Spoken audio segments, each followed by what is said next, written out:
We're the Brown Brothers.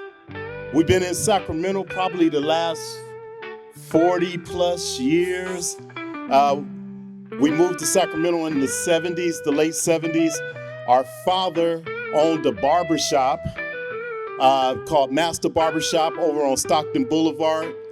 It was right across the street from the Benjamins, who owned the Little Theater. So we now just opened last year, and we're going on our 1-year anniversary, HAIRitage Barbershop. Thank you. And one of the main things that we've always noticed when it comes to the barbershop is that you get a lot of information and a lot of conversation, and you get to meet the community.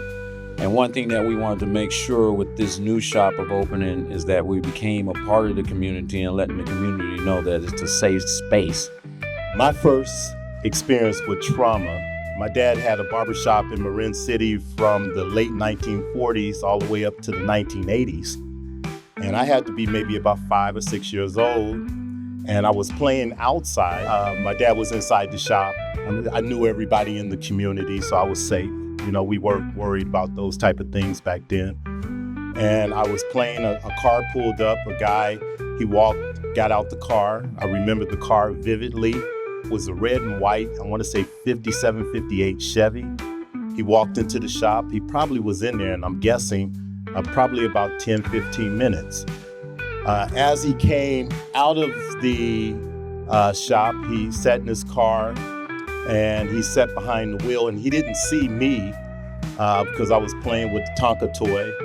And he got in his car, he banged on the steering wheel, and I was watching him the whole time, and then he took his life. I went into the shop, told my dad about it, and I didn't realize that it had affected me.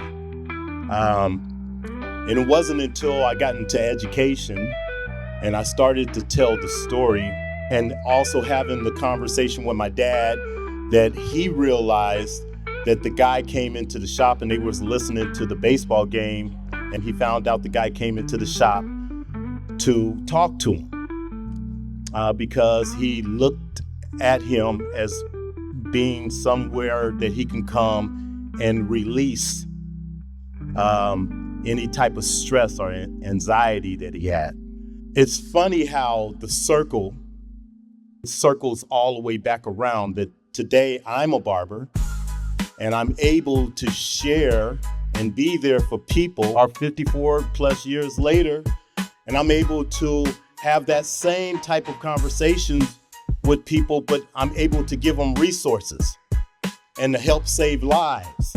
Working with Lorenzo Lewis and Michael Benjamin has definitely changed my life. And that's one of the reasons we used our barbershop, HAIRitage Barbershop, as a platform and a safe space for people to come in and talk about things that they're going through.